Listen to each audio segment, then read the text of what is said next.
Hey, what is good? Welcome to today's video. We're going to be unboxing the brand new Retroid Pocket G2. This has literally just arrived and I've just done a quick little setup here.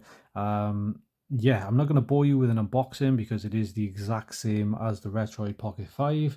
And yeah, we're going to do away with the benchmark numbers. That kind of goes over my head, to be honest. But yeah, this is the Retroid Pocket G2 and we got the GameCube colorway here. And I gotta say, this looks absolutely beautiful. I was hoping to get the teal or the yellow, but they sold out. And I did manage to get this for an incredibly cheap price. This was on AliExpress with some discount codes for the cheap price of £136.41. So for that, I really couldn't leave it there. I thought I'd try something a little bit different. The GameCube colorway, I've never had this type of color before, so this is really nice. Something a little bit different from my Retroid Pocket 5, but I'm not going to bore you with all that stuff. Let's just jump straight in. I've got 3 heavy hitting games I want to get testing on here. We're going to do a comparison between both devices, and yeah, we're going to see whether or not it is worth the upgrade. And yeah, super excited. So without further ado, sit back, relax, and let's get into it. Okay, so the first game we're going to be looking at is High on Life, and in order to get this running, we are using the latest version of Eden. And I don't know if you can see on the screen there, but we are getting dips to like 15 frames, and then it will climb up to like 30. But as you can see here, we do encounter these stutters every now and then, which does kind of take away from the overall gameplay experience. It's not so bad in the open areas here, but once you do get in contact with some enemies, it will become a lot more noticeable. And yeah, this is actually running fairly well. As you can see, the graphics don't look too bad. They are on quite low, so it's not as good as it could be. But as you can see, just running around here, it is running fairly well. And again, it just will have that slight slowdown from time to time. As you can see there, just a bit of stuttering. And again, so yeah, it is very temperamental, but this is something I would consider playable. But again, once you do get encountered with a lot of enemies, that's when you start to have those issues. So let's go ahead now and check it out on the Retroid Pocket G2. So this is High on Life running on the Retroid Pocket G2, again using the same version of Eden. And I transferred the save data over on this, and it still has some shaders to compile. But once that is all sorted, we are not getting any stutters. It is nice and smooth. I've even upped the resolution a little bit, so it looks a lot more cleaner and everything just pops that little bit more.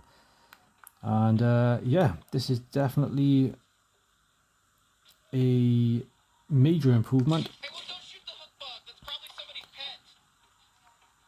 And yeah, definitely what I was looking for when it comes to the G2 Gen 2 chipset. So let's go ahead now and check out game number 2.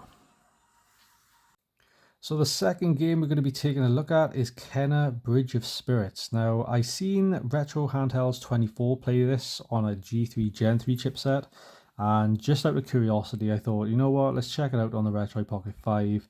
And to my surprise, well, let's just show you here. So as you can see, we are getting like 4 frames on the menu here, but as we continue here and start the game up, you will see that we are getting pretty good frames when it comes to the gameplay. So we're going to let this load in here now, so it's going to take a few seconds.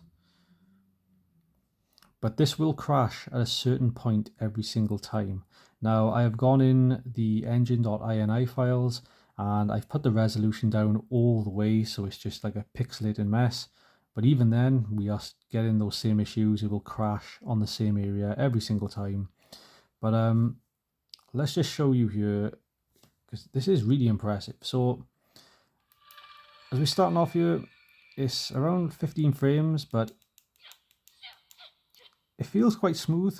But as we progress through this tunnel here, we're going to get towards the end, and you're going to see the spirit, and it's just going to fade off into the distance. And every time we approach it, the game is just going to crash every single time. Again, I've checked all the different settings and nothing seems to work. It'll always glitch at this very moment. So we're going to go ahead now and check it out on the Retroid Pocket G2 and see whether or not this game can run. Again, this is an Xbox One and a PS4 release, so I'm not expecting much, but if this can run, this will be pretty damn impressive. Okay, so this is Kenna Bridge of Spirits running on the Retroid Pocket G2, and as you can see here, last time we were getting a lot lower frames on the menu, but now we are hitting 14 frames stable. And let's just continue on here, or we'll start a new game actually,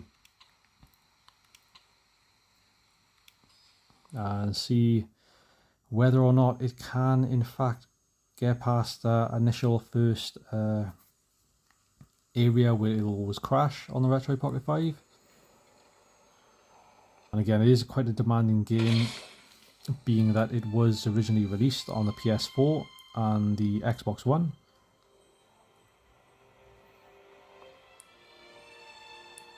But we are getting high frames on the cutscenes here. It looks absolutely beautiful.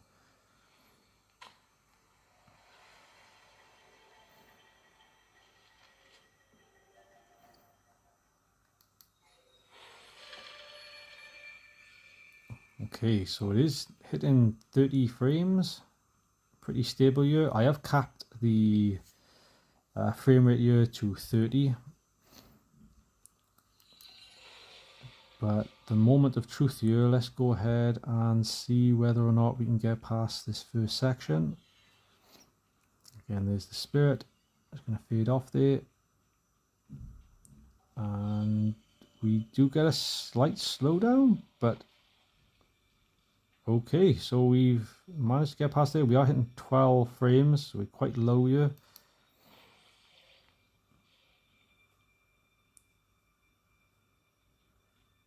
But it is jumping back up to 29. So this is really impressive. I was not expecting this to perform as well as it is.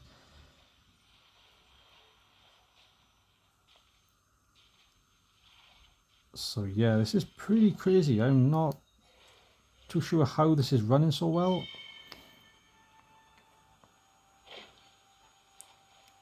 But this is running a lot better than I expected. So we'll just continue on here and play a little bit more.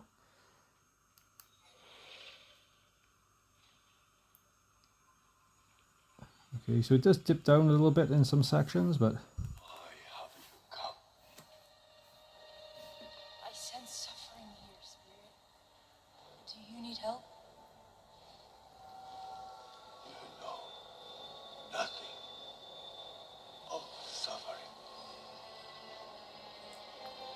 This is my home, my village. Turn back, spirit guide.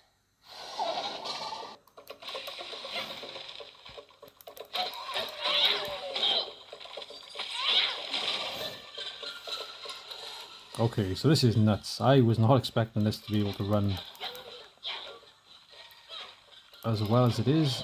I don't know what they've packed into this G2 Gen 2 chipset, but this is a huge improvement.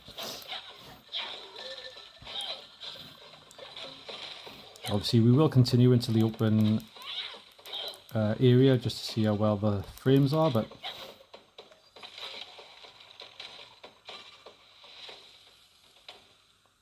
that is pretty incredible. The graphics on here look amazing. We are getting quite close to the 100% limit on the CPU. But this just looks absolutely gorgeous.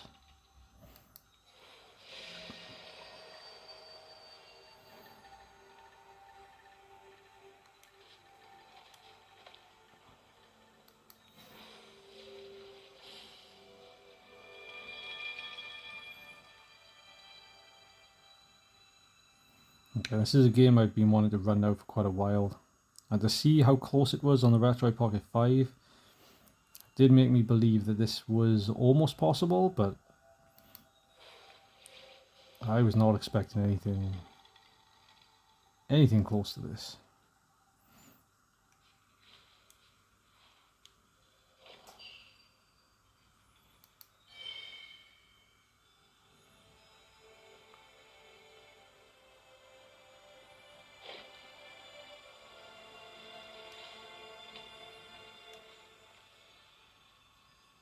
So let's just carry on through here. Okay, so I think this is going to be the big test as well. See whether the open area is going to affect the frames.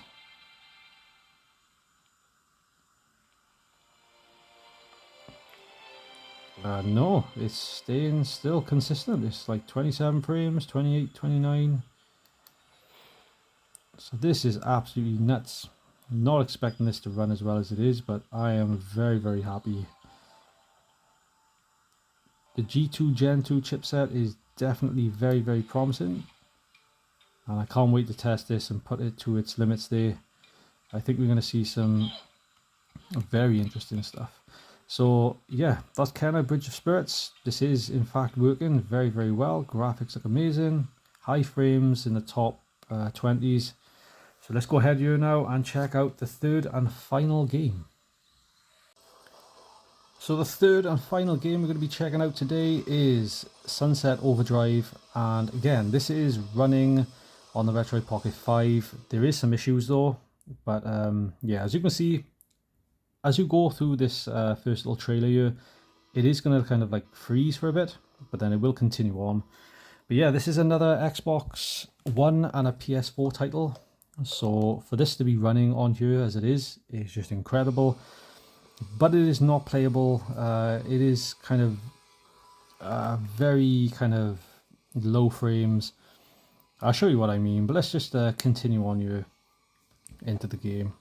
And again, I just wanted to see how this worked just out of curiosity, and the frame rates, the performance we're getting is very, very impressive. So I'll be very excited to see what this can be done on the G2. But it'll just load in here, and the game will occasionally crash, but yeah, you'll see what I mean now once this thing is loaded in here. So I think we are getting anywhere from like 9 frames, maybe 13. But let's just go ahead here and let it load on in. So as you can see, it's 15 frames. Again, it's very, very temperamental. It's not the smoothest of experiences. But the fact that this is even running at all is just absolutely wild. So let's see if I can move along here. I'm trying to find... there we go.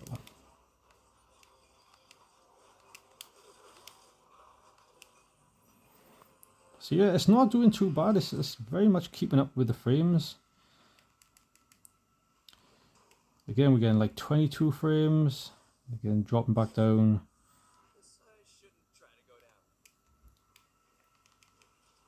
But yeah, very, very impressive to even see this running as well as it is. Again, the cutscenes are all running fairly well.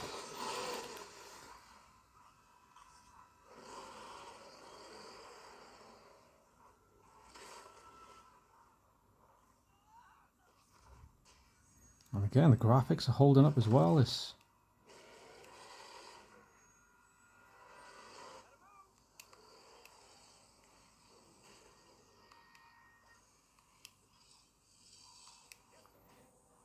To my surprise, this does actually seem like it's running a little bit better than it was before. So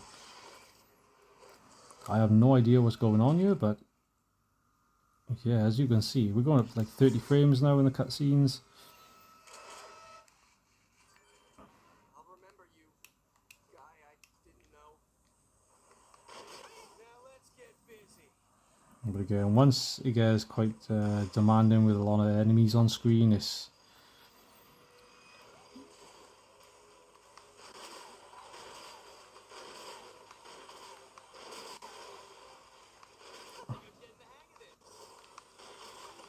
yeah, to my surprise, it is running a little bit better than it was before.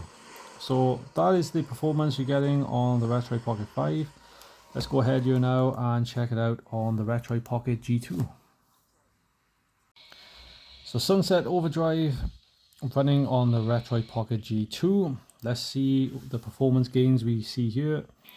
And again, I wasn't expecting the Retroid Pocket 5 to be running that well. The last time I tried it, it was kind of in the low 20s, usually hovering around like 15 frames.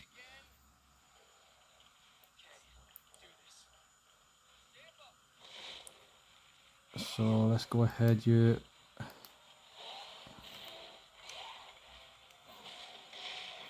Good if I remember the buttons.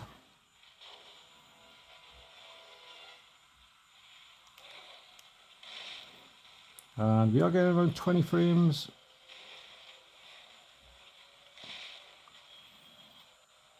Maybe I'll have to go in and kind of change some of the settings again, but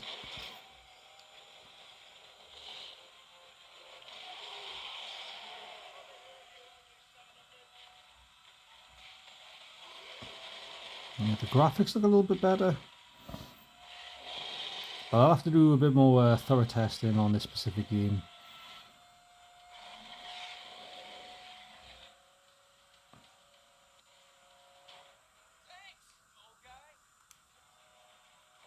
Finally, I can go home.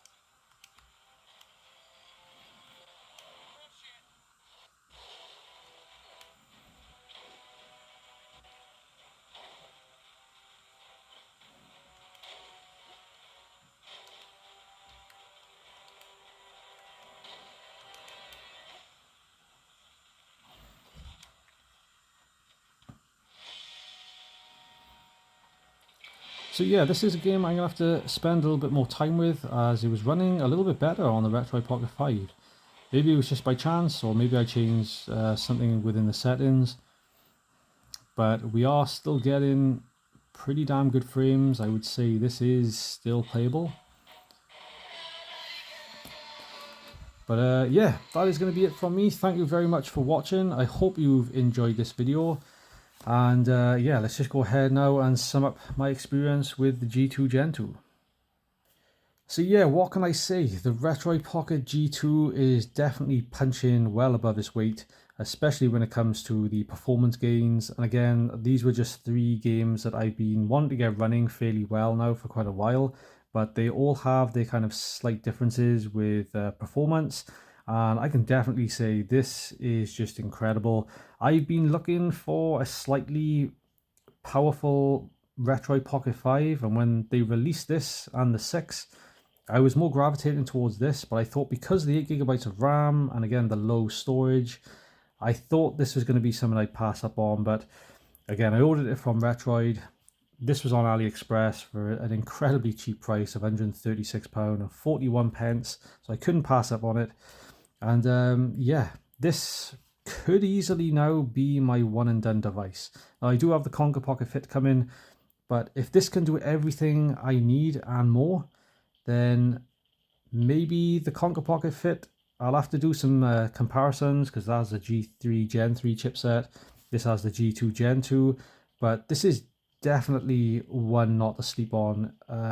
If you are thinking about getting either one, I would definitely say go for the G2, because it is exactly the same. You're just getting more power and performance. But yeah, thank you so much for watching. I will be doing a lot more video test comparisons with the 5 and the G2, and I got so many other games to test out when it comes to PS3, Switch, you name it, we're going to be testing it. So again, thank you very much for watching. I hope you enjoyed this video.